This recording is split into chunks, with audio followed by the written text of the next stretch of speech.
now I have the view of after having that second birth and going through, oh my gosh, I don't have a memory of it being painful, but it's super intense. I was like, and I was not quiet. I was screaming, like, I was doing all the things, but I had this sense of, oh my gosh, doing things that are really hard are worth doing.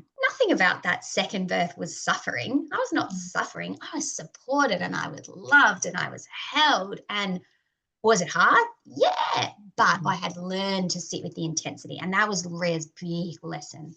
That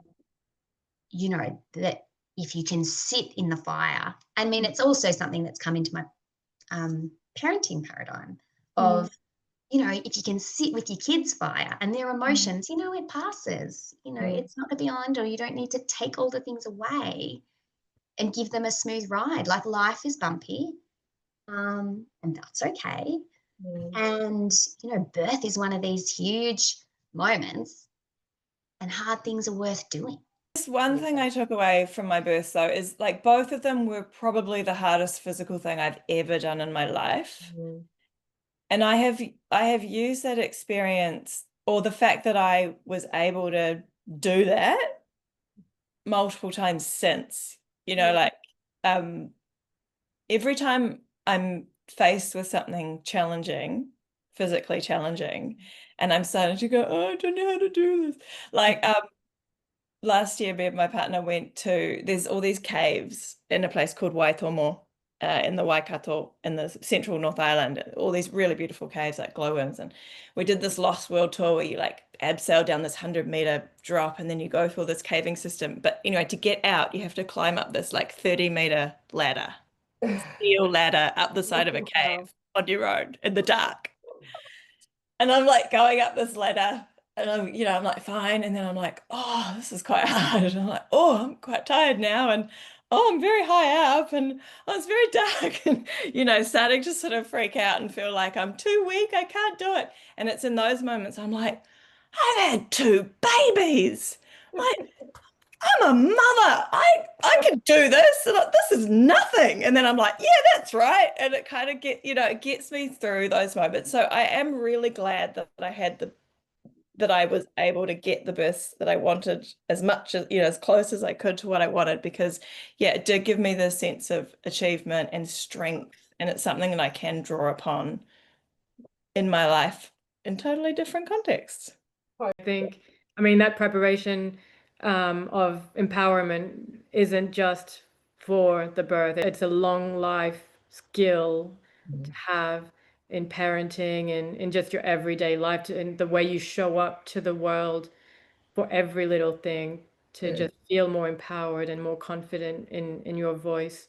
I went into the birth, I guess, expecting or hoping for a kind of, quite a deep transformational experience. Part of going into the birth process with the mindset of, wanting a natural physiological birth as much as possible was very much about creating the environment where that transformation could occur.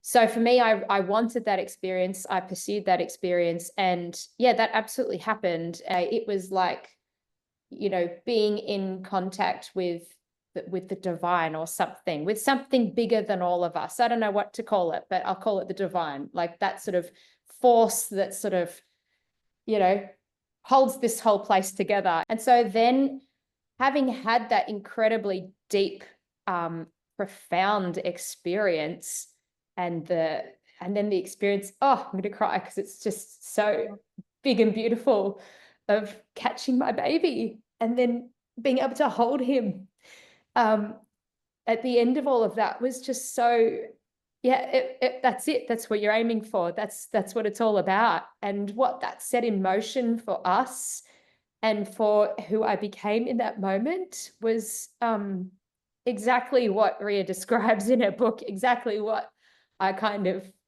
hoped it would be. And it's, I was talking with somebody on another podcast a while back, and she talked about it as entering motherhood is like it's like you just go into like you 2.0. It's like it's you, but it's like the deeper, richer, fuller, more like fully expressed version of you. And I think that's a really beautiful way to describe it. It's like from that point onwards, from holding my son, it was like, I can do that. I can do anything.